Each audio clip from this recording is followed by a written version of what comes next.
Bismillahirrahmanirrahim. Kaum muslimin muslimat dimanapun Anda berada, ikutilah, simaklah channel Diniyah Al-Ikhlas ini yang selalu menampilkan ceramah-ceramah agama, pembelajaran kitab-kitab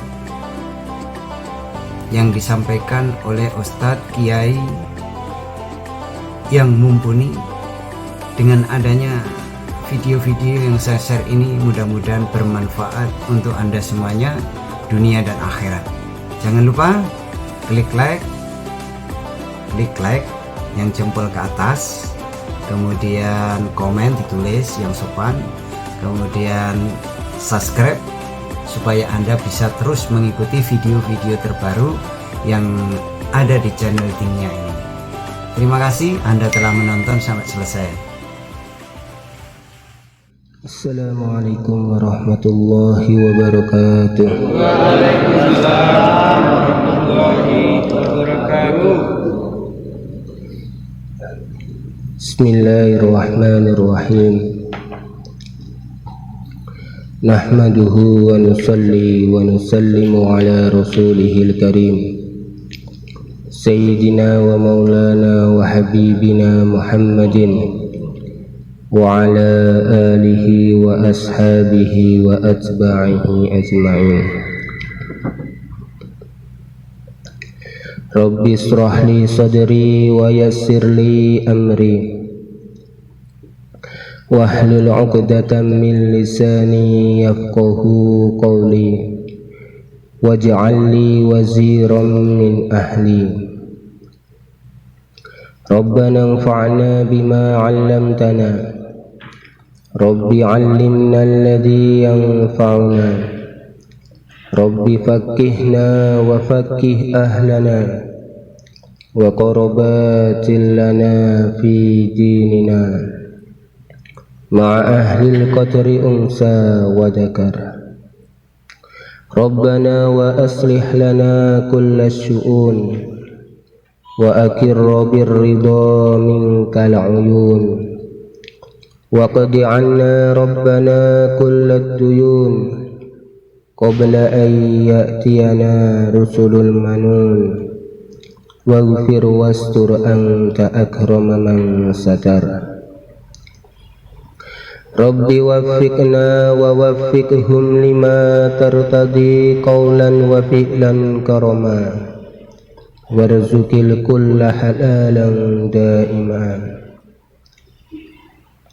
wa akhilla atqiya a'lama nahdi bihil khaira wa nukfa kulla syarr. Alhamdulillah, hadirin yang dimuliakan Allah Subhanahu wa ta'ala, alhamdulillah, lagi dan lagi kita bersyukur kepada Allah Subhanahu wa ta'ala yang masih memilih kita, menggunakan kita di bulan yang mulia ini untuk senantiasa mendekatkan diri kepada Allah Subhanahu wa ta'ala. Ini suatu nikmat yang agung, tanda Allah Subhanahu wa ta'ala memilih kita yang apabila nikmat ini Allah jaga sampai akhir Ramadan, maka tanda kita ini termasuk orang-orang yang telah Allah tetapkan dibebaskan dari api neraka. Amin. Maka ini suatu anugerah yang agung ketika bulan Ramadan, bulan pembakaran dosa, kita dipilih oleh Allah Subhanahu wa ta'ala, kita digunakan oleh Allah Subhanahu wa ta'ala untuk senantiasa beribadah, mendekatkan diri kepada Allah Subhanahu wa ta'ala. Beribadah di bulan Ramadan dengan ibadah-ibadah sunnah, maka pahalanya seperti mengerjakan ibadah fardu di selain bulan Ramadan. Beribadah dengan ibadah satu amalan fardu di bulan Ramadan, maka ibadahnya seperti mengerjakan 70 amalan fardu di selain bulan Ramadan. Maka bulan Ramadan adalah bulan kesempatan besar bagi kita untuk meraih ridha Allah Subhanahu wa ta'ala dengan sebanyak-banyaknya mendapatkan anugerah-anugerah dari Allah Subhanahu wa ta'ala, termasuk urusan pahala. Kalau urusan harta dunia, Allah Subhanahu wa ta'ala menganugerahkan nikmat harta ini baik kepada orang-orang yang Allah cintai ataupun orang-orang yang Allah murkai. Akan tetapi nikmat akhirat, nikmat pahala, nikmat ampunan, nikmat surga, kebebasan dari neraka, ini hanya Allah kasihkan kepada hamba-hamba yang Allah cintai saja. Maka ketika bulan Ramadan, apabila seorang hamba ini habis-habisan seluruh waktunya digunakan untuk mendekatkan diri kepada Allah Subhanahu wa ta'ala, berarti orang tersebut akan mendapatkan nikmat yang bersifat akhirat, pahala, ampunan, jaminan surga, terbebas dari neraka, akan dia dapatkan dengan sangat banyak. Dan ketika hal itu dimudahkan bagi orang tersebut, maka hal itu menjadi tanda bahwa dia adalah orang-orang yang dicintai oleh Allah Subhanahu wa ta'ala. Semoga termasuk kita semua. Hadirin yang dimuliakan Allah Subhanahu wa ta'ala, maka bulan Ramadan ini alhamdulillah kita akan tetap melanjutkan ngaji kita. Hanya saja kajiannya yang biasanya Ahad siang itu jam kedua adalah hadis, maka pada bulan Ramadan ini kajiannya adalah mengenai Al-Quran, makna-makna Al-Quran, sedikit dari tafsir-tafsir Al-Quran, yang dengan harapannya kita di bulan Ramadan ini semakin dekat dengan Al-Quran, semakin akrab dengan Al-Quran. Maka mungkin bisa dibuka surat Ad-Duha, surat Ad-Duha. Kemarin Ustadz Eko Mahmudi bilang saya sendiri, antum sendiri materinya, ya.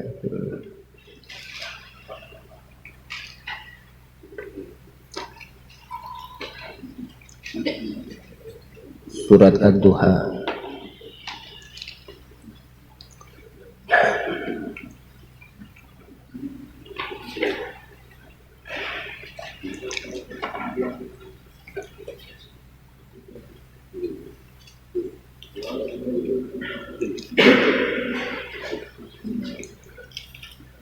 Surat Ad-Duha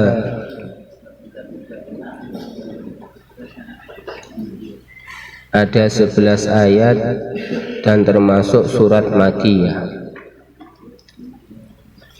Disebut Makkiyah karena turun pada periode baginda Muhammad SAW sebelum hijrah ke Madinah.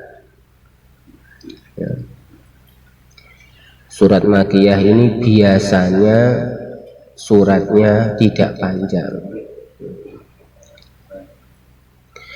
Bismillahirrahmanirrahim. Dengan nama Allah yang Maha Pengasih lagi Maha Penyayang. Sudah menjadi kesepakatan seluruh para sahabat, setiap surat dalam Al-Quran didahului oleh Bismillahirrahmanirrahim, kecuali sebelum surat At-Taubah. Ini sudah menjadi kesepakatan seluruh para sahabat. Mushaf resmi yang sudah dibersihkan dari ayat-ayat yang dinasah, yang sudah dibersihkan dari riwayat-riwayat yang tidak mutawatirah, yang resmi pada zaman kekhalifahan Sayyidina Utsman bin Affan. Maka para sahabat sepakat mencantumkan setiap basmalah di awal surat kecuali surat At-Taubah.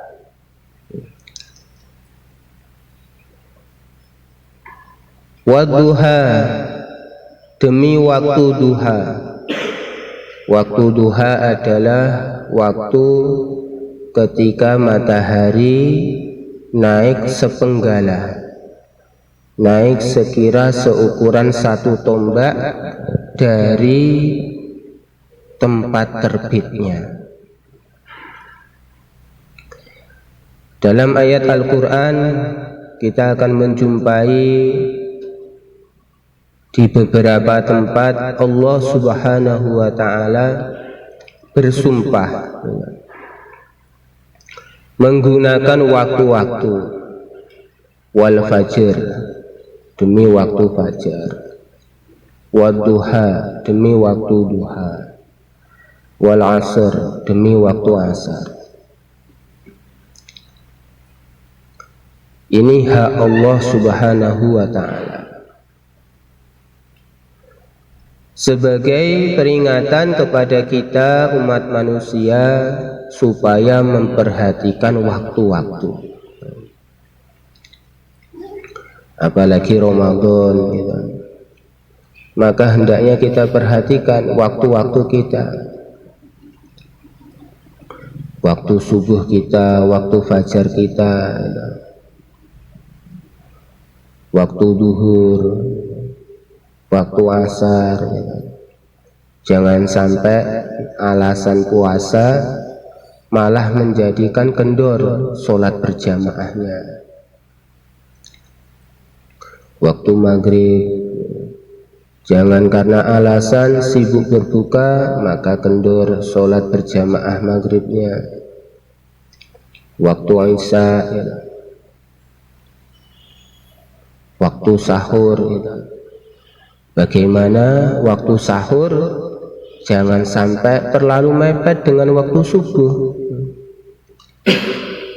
sehingga masuk dalam waktu yang meragukan.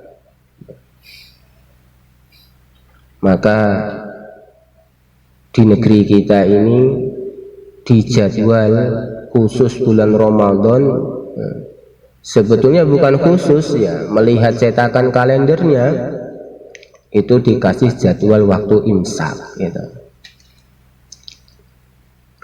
Karena baginda Rasulullah Shallallahu Alaihi Wasallam sendiri dalam hadis Bukhari gitu, itu diceritakan, para sahabat bercerita, kami ini biasa makan sahur gitu, bersama Rasulullah Shallallahu Alaihi Wasallam. Kemudian kami makan selesai, summa kumna ila shalah. Kemudian kami masih sempat untuk sholat gitu, untuk sholat. Jadi enggak langsung makan selesai subuh, enggak. Maka para sahabat yang muda ataupun para tabi'in gitu, ketika disampaikan cerita kehidupan bulan Ramadannya baginda Rasulullah SAW, bagaimana Rasulullah SAW mengakhirkan makan sahur tetapi enggak sampai mepet subuh tersebut. Maka para sahabat ditanya, jarak antara makan Rasulullah dengan subuh itu berapa? Maka dijawab, kurang lebih waktu yang cukup untuk membaca 50 ayat yang sedengar. Jadi bukannya Rasulullah SAW itu makan sampai habis langsung masuk waktu subuh, tidak. Bahkan para ulama ini mereka membahas kalau orang itu makan kok sampai mepet waktu subuh sehingga ragu, sebetulnya saya ini makan ini masih malam atau sudah terbit fajar. Maka sebagian ulama mengatakan orang dalam kondisi seperti itu tidak boleh masuk waktu syak, itu haram kalau masih tetap mengerjakan aktivitas makannya. Karena dalam Al-Quran itu, wa kulu wasrobu hatta yatabayyana lakumul khaytul abyadu minal khaytil aswadi minal fajr. Goyah dalam bahasa Arab termasuk goyah adalah hatta, itu tidak memasukkan sesuatu yang jatuh setelah goyah. Wa kulu wasrobu, izin untuk makan dan minum itu tidak diperuntukkan ketika sudah benar-benar terbit fajar. Berarti waktu fajar memang tidak ada izin untuk makan. Izin makan hanya untuk sebelum terbit fajar. Hanya saja terbit fajarnya itu apakah bisa ditentukan secara pas atau sekedar perkiraan mendekati pas. Maka kalau terbit fajar itu yang asli hanya bisa diperkirakan mendekati pas, maka seseorang untuk urusan ini dituntut untuk hati-hati. Karena sesuai hadis baginda Rasulullah sallallahu alaihi wasallam, innal halala bayyinun wa innal harama bayyinun wa bainahuma umurun mustabihatun la ya'lamuhunna katsirun minan nas. Atau kama jaa fi riwayah. Perkara halal jelas, perkara haram jelas. Di antara perkara halal dan haram ini disebut dengan syubhat. Waktu halal untuk makan jelas, waktu haram untuk makan jelas. Antara halal dan haram ini ada sekat pembatas. Maka dulu Ustadz Tantowi nerangkan, ahli falak untuk menentukan waktu subuh yang pas itu ya tidak bisa. Maka ada waktu perkiraan mendekati pas. Maka kenapa ada waktu imsak? Kata beliau, kalau waktu imsak itu ibarat ada garis yang memisahkan antara malam dan fajar. Itu misal jam 4 lebih 20 menit misal. itu waktu perkiraan mendekati pas. Maka supaya orang itu benar-benar sholat subuhnya sudah masuk waktu, maka dari waktu perkiraan mendekati pas diundur 5 menit. Sehingga jam 4:25 waktu subuh. Dan supaya orang benar-benar waktu makan itu masih berada di saat malam, maka dari waktu perkiraan mendekati pas diundur 5 menit sehingga jam 4:15. Sehingga tatkala orang itu masih makan saat itu masih dalam keadaan malam. Maka jarak 10 menit ini adalah batas, batas. Di mana batas ini wa bainahuma umurun mustabihat, banyak orang yang nggak tahu, banyak orang yang nggak tahu. Karena kondisi iklim alam ini ya kadang berubah-ubah, sehingga terkadang fajar itu bisa normal kelihatan, kadang tidak normal kelihatan. Maka setelah digeser dari perkiraan mendekati pas diundur 5 menit untuk yang waktu malam dan diajukan 5 menit untuk yang waktu fajar alias waktu subuh, maka andaikan orang sholat subuh sudah aman di waktu subuh, andaikan orang menyelesaikan makannya sebelum waktu yang biasa disebut waktu imsak masih aman, memang betul-betul di waktu malam. Karena di waktu 10 menit inilah terjadilah waktu syak. Seseorang bisa ragu sudah terbit fajar ataukah belum. Orang akan berada di batas antara halal untuk tetap makan dan haram untuk makan, karena sudah start untuk puasa. Maka urusan perkara syubhat prinsipnya dalam hadis yang sama kemarin kita sudah mengkaji dalam hadis arba'in itu, waman waqa'a fis syubhat waqa'a fil haram. Kalau orang berani jatuh dalam perkara syubhat, maka akan mudah untuk jatuh dalam perkara haram. Kalau orang biasa melanggar waktu syubhat ini, maka nanti dia bablas, sebetulnya sudah start waktu fajar, dia tetap makan, akan terjadi kebiasaan yang buruk bagi dia.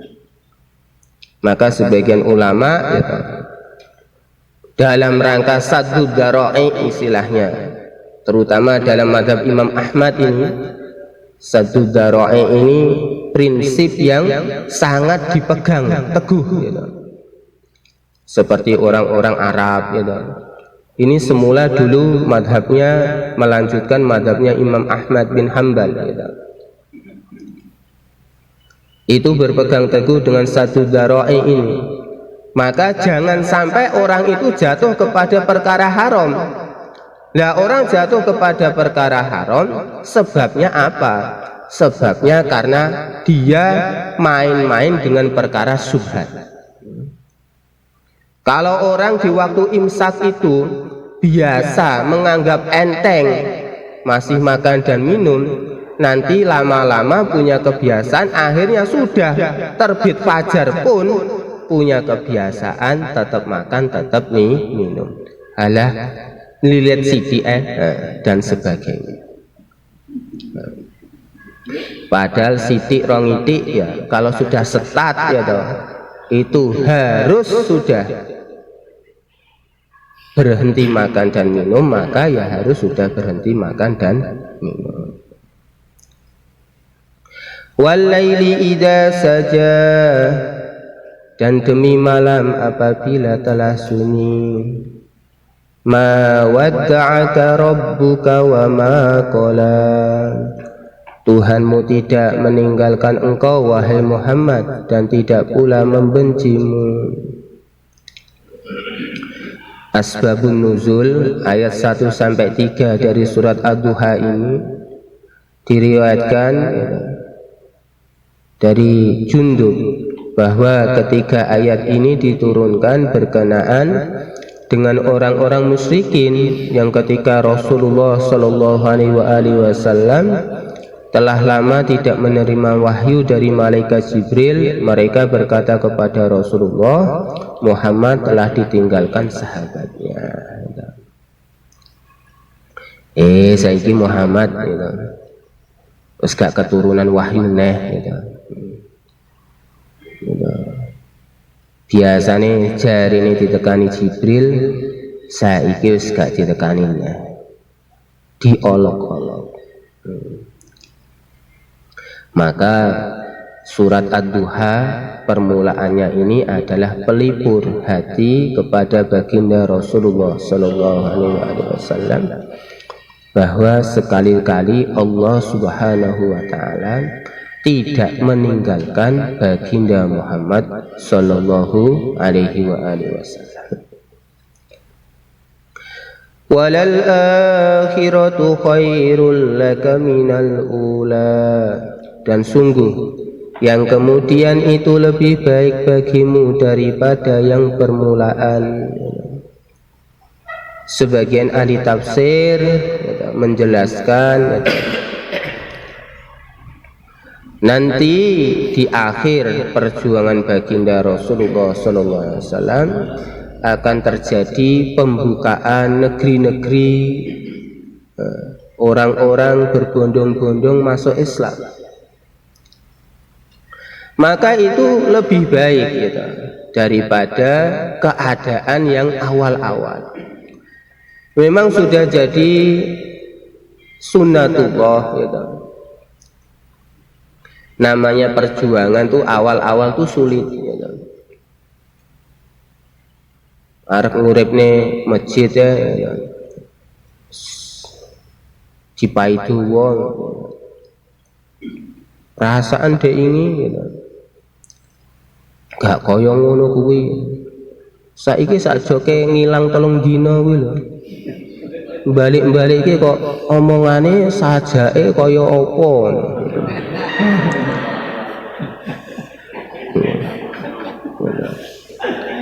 Ya, kayaknya iki ngejaki tanggane nang masjid saiki gitu. Yeah. Ya awal-awal itu kesulitan-kesulitan seperti itu.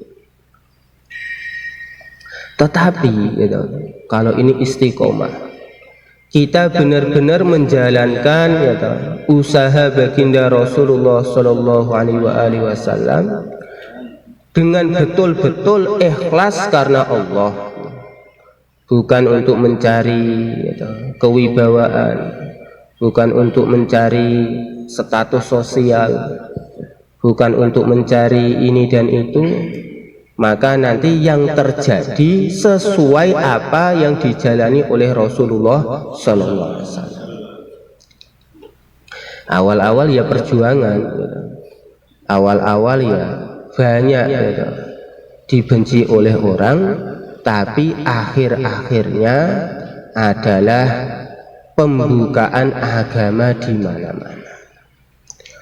Bahkan pembukaan agama tersebut wala saufa yu'tika rabbuka fatardo, dan sungguh kelak Tuhanmu pasti memberikan karunia-Nya kepadamu sehingga engkau menjadi puas gitu. Di ujung akhir hayat baginda Rasulullah SAW sudah Allah tampakkan gitu, banyak orang berbondong-bondong masuk Islam. Idza jaa nasrullahi wal fath wa ra'aitan nasa yadkhuluna fi dinillahi afwaja. Ini kata para ulama surat yang utuh turun terakhir gitu. Surat yang turun terakhir secara utuh adalah surat An-Nasr gitu. Setelah itu ya masih turun-turun ayat-ayat gitu. Tetapi yang surat akhir turun secara utuh kata sebagian ulama adalah surat An-Nasr ini, yaitu kabar gembira kepada baginda Rasulullah SAW telah datang pertolongan Allah besar-besaran, telah datang pembukaan dari Allah secara nyata. Wa ra'aitan nasa yadkhuluna fi dinillahi afwaja. Baginda Rasulullah sallallahu alaihi wasallam dengan mata kepala beliau telah Allah hibur dengan masuknya beribu-ribu umat manusia berbondong-bondong masuk ke dalam agama. Dan ini pasti akan terjadi, ya. Kita pun kalau dakwahnya ikut tertib, ya, sebagaimana yang dijalankan oleh baginda Rasulullah sallallahu alaihi wasallam, ya pasti, ya, akan mengalami hal-hal tersebut. Biyen, ya toh, Pak Lee ngenengne, ya toh, nanti akan Allah rubah. Tetangga-tetangga Allah akan rubah selama kita itu dakwah itu sesuai tertib yang mulia baginda Rasulullah sallallahu alaihi wasallam.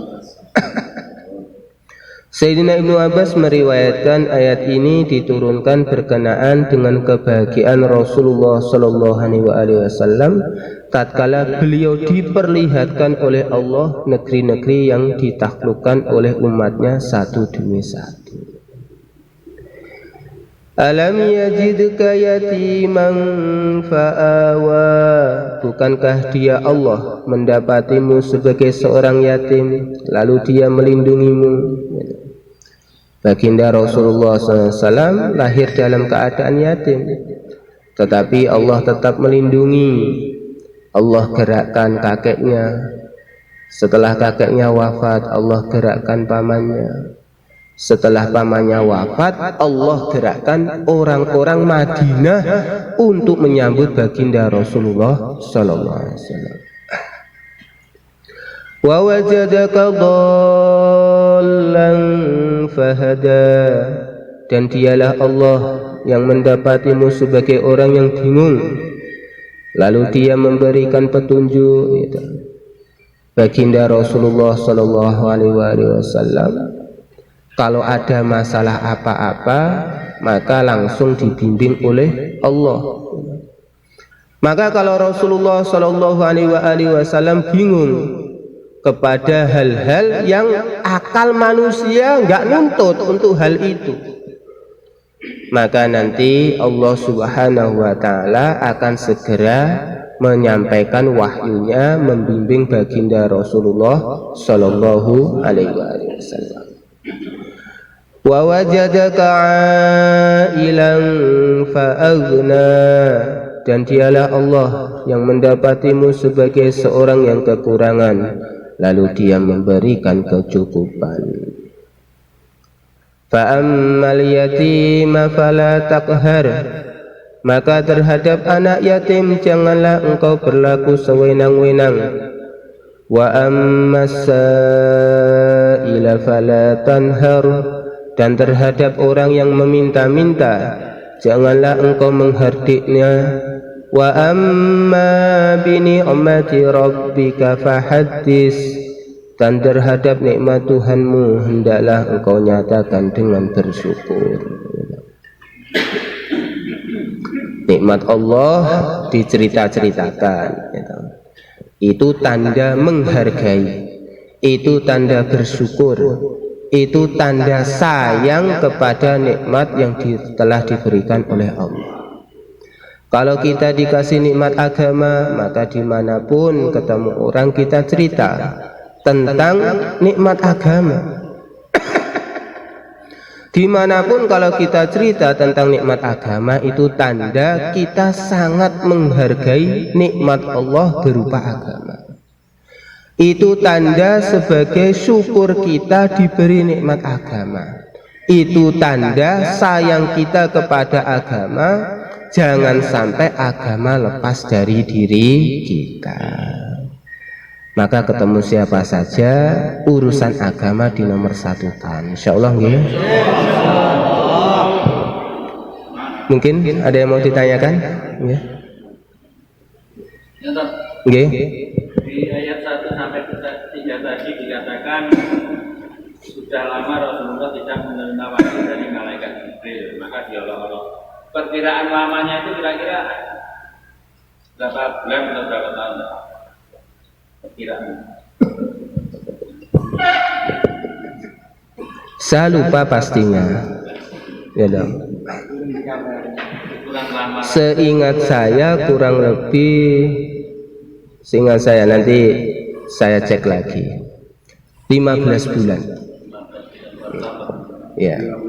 15 bulan. Ya. Ya. Ya. Berarti itu waktu paling lama Rasulullah tidak menerima wahyu. Ya, tidak seperti itu. Konsekuensinya enggak seperti itu. Ini kan periode Mekah. Periode Mekah itu dalam arti baginda Rasulullah Shallallahu Alaihi Wasallam awal-awal menyampaikan dakwah risalah kepada umat manusia bahwa beliau adalah utusan Allah.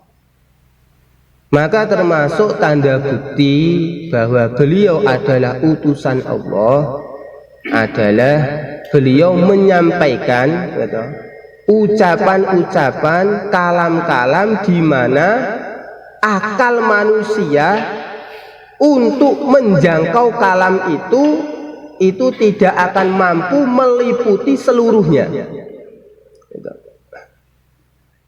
Jadi makna-makna dalam Al-Quran ini, antum lihat betapa orang mengkaji Al-Quran mulai zaman Rasulullah sampai sekarang nggak ada habis-habisnya. Bahkan ketika menafsirkan ayat Quran sampai sekarang pun nggak habis-habis. Itu menunjukkan kalamnya, lafat-lafat yang terkandung di dalam kalam tersebut, pilihan kata-katanya, pilihan susunannya, kemudian kesesuaian antara satu kalam dengan kalam yang lain, satu ayat dengan ayat yang lain ini sudah di luar jangkauan kemampuan manusia. Maka itu salah satu bukti yang nggak bisa dibantah bahwa beliau adalah utusan Allah Subhanahu wa Ta'ala. Karena apa? Baginda Muhammad Sallallahu Alaihi Wasallam di kalangan orang-orang Mekah dikenal sebagai anak yang nggak belajar baca tulis, tetapi menyampaikan kalam yang sastranya begitu luar biasa, yang makna-maknanya tidak ada kemampuan orang untuk menguasai secara keseluruhan. Makna-maknanya nggak habis-habis, sastranya begitu luar biasa. Padahal baginda Muhammad ini dikenal istilahnya, kasarannya ngomong Abu Lahab, Abu Jahal ki ngomong gitu. Onak aku ki antiku ya gak tahu sekolah gitu. Lah omongane lho ya kok ngalahne wong-wong sing S1 S2 istilahnya kasarane ngomong ngoten. Gitu. Jadi ketika surat, contohnya seperti surat Al-Kautsar gitu. Ketika ditempel blek gitu. Itu penyair-penyair terkenal di kalangan orang Arab itu mau menandingi surat Al-Kautsar. Itu tidak ada yang mampu. Iki ki sopo sekolahe neng? Oh, iki gak wong sekolah. Iki wong sing dibimbing karo sing nyiptakne jagat. Sehingga ucapan-ucapannya itu memang ini di luar kemampuan manusia. Maka tatkala ada jeda waktu, jeda waktu yang begitu lama, maka ini jadi olok-olokan orang kafir, orang musyrik Makkah itu. Oh, kita seleren kita gitu. Gak eneng nyampe nih sing luar biasa nih. Akhirnya jadi olok-olokan. Seingat saya kurang lebih 15 bulan. Oke, ada lagi?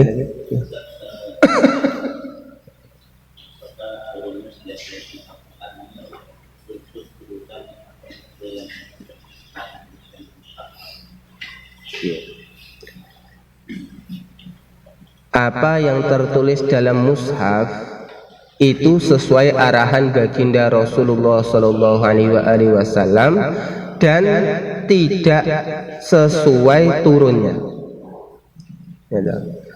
Kalau turun pertama kali ya surat Al-Alaq. Jadi kalau mau ditulis sesuai nomor urutannya ya surat Al-Alaq dulu. Jadi bukan Wadduha dulu, nanti baru Atin, baru Alam Nasroh, Atin, baru Al-Alaq, bukan. Kalau sesuai urutan turunnya. Jadi penulisan mushaf ini bukan sesuai urutan turunnya, tetapi sesuai urutan arahan baginda Rasulullah Sallallahu Alaihi Wasallam. Kalau baginda Rasulullah Sallallahu Alaihi Wasallam dituruni wahyu, gitu, maka beliau memanggil juru tulis beliau. Beliau punya istilahnya sekretaris, gitu. Selain ada masyarakat yang terpelajar itu ya juga ingin nulis apa yang disampaikan oleh Rasulullah SAW dari firman-firman Allah. Jadi baginda sendiri punya sekretaris itu. Maka beliau akan mendiktekan, gitu. Misal turun surat Al-Alaq, ataupun surat Ad-Duha, ataupun surat Al-Kautsar, gitu. Beliau akan memanggil ahli tulis yang ditunjuk oleh baginda Rasulullah SAW. Bahkan saat periode Mekah, gitu, beliau belum hijrah ke Madinah, gitu, Al-Quran itu sudah ditulis, gitu. Rasulullah itu punya sahabat-sahabat yang memang ahli nulis, sehingga seperti ceritanya Sayyidina Umar bin Khattab radhiyallahu ta'ala anhu masuk Islam sebab ya, mendengar bacaan Al-Quran, dan bacaan Al-Quran itu sudah ditulis saat itu. Maka Sayyidina Umar bin Khattab ingin melihat, ya, ingin memegang lembaran-lembaran yang berada di rumah adiknya itu, Fatimah binti Khattab itu, ya. Maka ketika wahyu turun, baginda Rasulullah SAW mengarahkan kepada sekretarisnya, nanti ayat ini taruh setelah ayat ini, yang ini taruh setelah ayat ini. Maka dijumpai terkadang, ya toh, seperti surat Al-Alaq sendiri turun awal, tetapi posisi urutannya ketika ditulis dalam mushaf itu malah setelah Ad-Duha. Contohnya seperti itu. Karena itu sesuai arahan yang mulia baginda Rasulullah SAW. Dan dulu di zaman Rasulullah SAW ayat itu belum dinomeri. Ya, ayat itu belum dinomeri. Misal di sini Wadduha, nanti dikasih angka 1, belum. Walaili idza saja dikasih angka 2, belum. Sehingga para sahabat itu ada riwayat-riwayat yang berbeda mengenai jumlah ayat. Ada yang menyebutkan 6.236, ada yang menyebutkan 6.616, ada yang menyebutkan 6.666 dan sebagainya.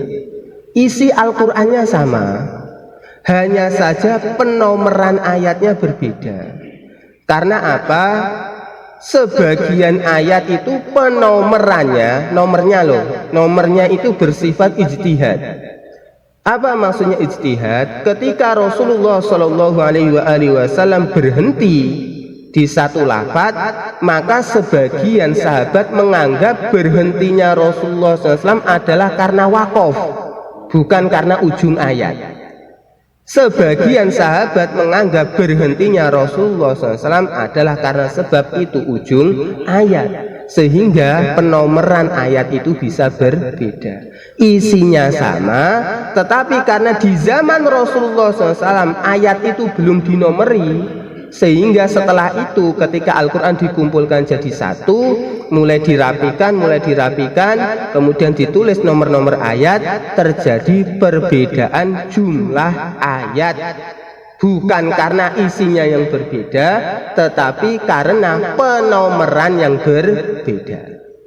Contoh, Bismillahirrahmanirrahim dikasih nomor 1. Sedangkan sebagian yang lain Bismillahirrahmanirrahim tidak dinomori satu. Nanti baru Alhamdulillahirabbil alamin dinomori satu. Misal seperti itu. Saya dipaham nggih? Tapi Ustaz, Nggih. saya mendengar ceramah dari seorang Ustaz bahwa berbuka puasa itu ketika mendengar azan maghrib berbuka berarti membatalkan puasa. Sedangkan puasa itu dibatalkan setelah sholat maghrib. Dasarnya Quran surat kedua ayat 187 Al-Baqarah itu. Puasa itu dari fajar kemudian disempurnakan sampai malam. Jadi kalau kita itu mendengar azan berbuka berarti batal puasa. Jadi dianggap tidak berpuasa. Gimana penjelasannya? Ini maksud pertanyaannya tentang membatalkan puasa itu. Setelah mendengar suara adzan kan kita berbuka. ya. Itu dianggap nggak puasa karena puasa itu awal malam. Ya. Setelah sholat maghrib itulah baru awal malam. Sampaikan begitu. Bagaimana itu? Dasarnya Al-Baqarah 187 juga. Summa atimus siyama ila lail hatta yatabayyana lakumul khaytul abyadu minal khaytil aswadi minal fajr summa atimus siyama ila lail. Lagi-lagi summa atimu asyam, sempurnakan puasa ila lail. Tadi hatta itu termasuk perabot goyah ya. Kemudian perabot goyah yang berikutnya adalah ila. Summa atimus siyama ila lail. Kata ila sampai ini termasuk perabot goyah. Jadi hukum puasa summa atimus siyama ila lail, hukum puasa diterapkan kepada waktu sebelum goyah, sebelum ila, dan ditiadakan untuk waktu setelah ila. Setelah ila adalah al-lail. Al-lail adalah waktu malam. Waktu malam dimulai dari maghrib. Maka mulai waktu maghrib mulai tidak ada hukum kewajiban puasa. Seperti itu. Yang penyampaian Ustaz ini keliru. Dalam arti? Karena setiap mendengar suara adzan membatalkan puasa berarti dianggap tidak puasa, keterangannya seperti itu. Oh. Kita selama puasa ini nggak berpahala, batal gitu. Oh. Kalau seperti itu begini, bahasa Indonesia itu kan ya kadang banyak kalau istilah kalau sedang perdebatan itu terkadang multi tafsir. Nah, terkadang multi tafsir gitu. Membatalkan puasa dalam arti istilahnya bagaimanapun keadaannya saat itu puasa kita dianggap kalau lanjut itu batal. Bisa dipaham? Bukan membatalkan istilahnya amalan puasa, tetapi membatalkan waktu puasa. Dalam arti itu tadi kata multitafsir itu tadi. Waktu puasa kalau sudah maghrib maka otomatis selesai. Otomatis selesai. Kalau lanjut ya batal. Sudah selesai, nggak bisa lanjut. Meskipun tidak makan, meskipun tidak minum, kalau sudah masuk maghrib selesai, finish. Selesai, finish. Dalam arti hukum-hukum yang berkenaan dengan puasa, ketika sudah masuk waktu maghrib, meskipun kita nggak makan, nggak minum, maka selesai. Nggak ada hukum yang tidak boleh dikerjakan saat berpuasa, saat itu masih diterapkan. Nggak ada, alias batal. Hukum yang berkaitan dengan puasa sudah batal saat tiba waktu maghrib. Jadi misal mencium istri itu ketika siang hari ya, selama tidak menjadikan seseorang keluar sperma maka nggak baik ya, nggak baik gitu aja, nggak baik. Nggak baik ya. Masalahnya kita kan juga disunahkan untuk menjauhi hal-hal yang berbau untuk kesenangan nafsu, gitu. Memakai minyak wangi, membau bauan, gitu. Kan nggak makan, misal ada sate, ya, ada kenikmatan tersendiri, gitu. Jadi siang-siang gitu menghirup bau es, rasanya seger sih, gitu. Ini tuh pun ya makruh kan, ya makruh, gitu. Meskipun nggak makan, nggak minum, gitu. Tetapi untuk hal puasa ini jadi perkara yang tidak baik, gitu. Makruh, gitu. Kalau pesan makanan yang seger itu, ya seperti itu. Maksudnya kita itu istilahnya melihat, gitu. Mata itu menahan dari syahwatnya, hidung menahan dari syahwatnya. Ya termasuk seperti itu tadi, gitu. Tidak melihat, tidak mencium, tidak apa, hal-hal yang membangkitkan syahwat, dan tidak harus syahwat perut, gitu. Semua yang berbau syahwat, meskipun syahwat tersebut hukumnya boleh, lebih baik ditinggalkan saat puasa. Nah kalau mencium itu kok sampai, gitu, mengeluarkan sperma karena bangkit syahwatnya, maka membatalkan puasa. Karena istimna, usaha mengeluarkan mani itu tadi, gitu. Karena usaha mengeluarkan mani itu tadi, maka waktu puasa, ketika sudah datang waktu maghrib, aturan-aturan ini selesai, gitu. Aturan-aturan ini selesai, batal untuk diterapkan, dalam arti tidak berlaku lagi. Kalau dimaknai seperti itu oke lah. Tapi kalau maksudnya dengan tiba waktu maghrib, maka setiap orang kehilangan pahala puasanya, justru bertentangan dengan hadis, ya kan? Karena orang itu ya setelah sempurna menyelesaikan ibadahnya akan mendapatkan pahala dari Allah Subhanahu wa Ta'ala. Seperti itu. Saya dipaham ya? Nggih. Ustaz, tanya tadi dijelaskan bahwa dalam sabda tadi Rasulullah sempat sholat sunnah dalam antara sahur dan subuh tadi. Iya. Terus yang kedua sekitar 50 ayat pendek. Sedengan. Ya. Ya. Terus yang ketiga kita disudahkan untuk mengakhiri sahur. Jadi untuk mengakhiri sahur itu sebaiknya petunjuk Ustadz kira-kira tadi 5 menit sebelum masuk, 10 menit malah. 10 menit Waktu imsak itu. Nah, itu sudah budaya di Indonesia turun temurun, ya itu baik untuk dijaga. Jadi ketika imsak itu kita masih bisa sholat dan sebagainya. Apakah kita sebaiknya itu untuk mengakhiri sahur itu kira-kira yang sebaiknya misalkan waktunya seberapa kira-kira, misalkan apakah kita nanti setelah sahur melaksanakan sholat sunnah itu atau 50 ayat pendek itu atau ayat sedang itu. Kalau ayat sedang itu saya kira ada 30 menit kalau kita membaca ayat sedang atau pendek itu. Nggih. Contoh nggih. Contoh. Ini surat Al-Fajr 30 ayat. Ini ayatnya agak pendek-pendek, ada yang panjang. Orang ketika membaca surat Al-Fajr, kalau orangnya lancar, gitu, itu biasa 5 menit nggak ada. 5 menit nggak ada.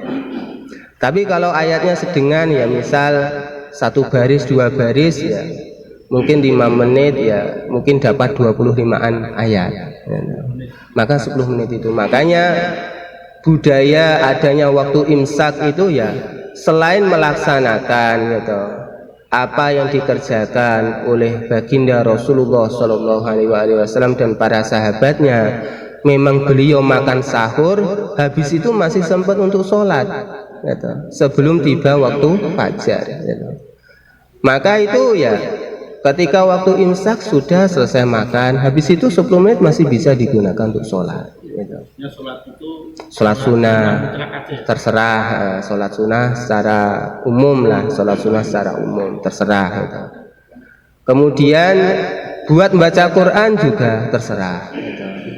Buat baca Quran juga terserah, karena hukum sholatnya juga tidak wajib, hukum baca Qurannya juga tidak wajib.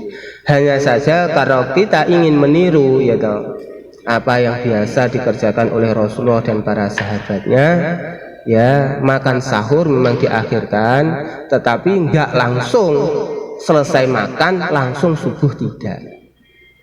Afdolnya seperti itu.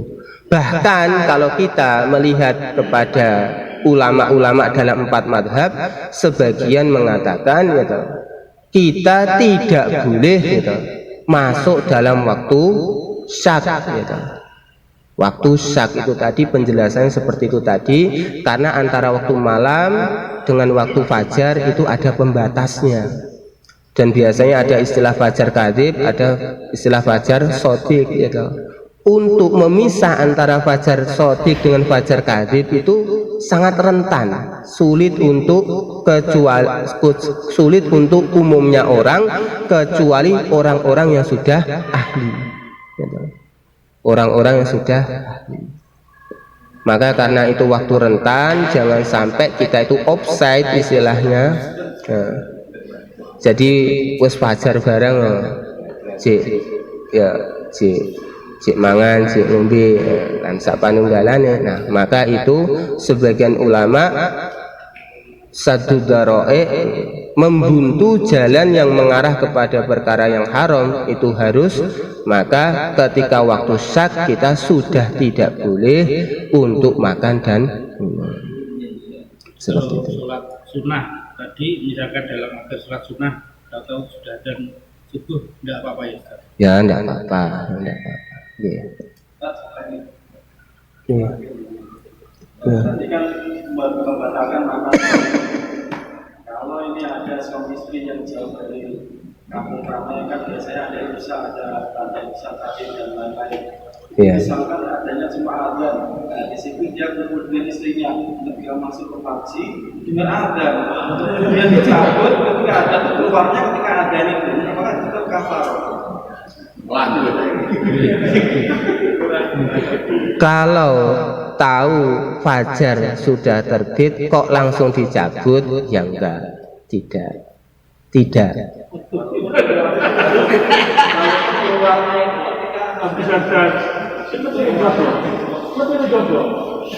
Kan keluarnya kan di luar toh, bukan keluar di dalam ya toh. Kalau ya toh, kalau keluarnya itu efek ya toh, memang efek tidak ada usaha pengeluaran setelah tibanya waktu adzan, ya berarti dia seperti keluar mani tanpa usaha pengeluaran setelah waktu diharamkan. Ya seperti kalau orang siang hari mimpi basah, itu kan ya dia tetap keluar mani juga, mimpi basah itu, tetapi tidak ada usaha pengeluaran setelah waktu setat diharamkan. Makanya maksudnya begini, ketika dicabut sebetulnya sperma itu tidak keluar, kemudian masih habis itu masih diusahani, misal masih sama istrinya disuntik-suntik ya toh, atau diapain gitu, masih ada usaha-usaha setelah itu untuk pengeluaran. Nah, itu membatalkan. Tetapi yang kafaroh khusus untuk jima ya. Kafaroh itu khusus untuk jima. Jadi saat sudah setat waktu pengharaman masih membenamkan hasyafah ke dalam farji.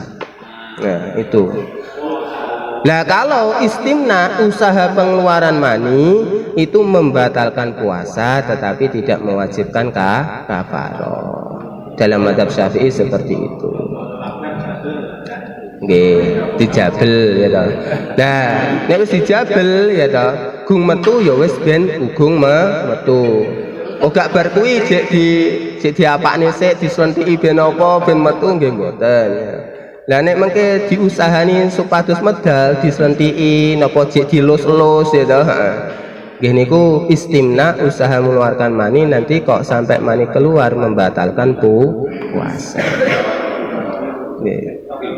Tidak kafaroh kalau istimna. Yang kafaroh itu kalau jima.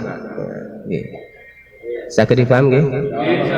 Mugi-mugi kita saged mendhet faedahipun. Mugi-mugi Allah tampi dadosaken asbab hidayah kebukaipun sedaya kesenanan barokah terbipun sedaya kawanan kecelakaan kangge diri kita, keluarga kita, keturunan kita, saudara kita, kerabat kita, tetangga kita, rencang-rencang kita, ahli kampung kita, umat seluruh alam. Kita tutup pelan doa kifaratul majlis. Subhanallah hamdihi subhanakallahumma hamdika asyhadu an la ilaha illa anta astaghfiruka wa atubu ilaik. Assalamualaikum warahmatullahi wabarakatuh.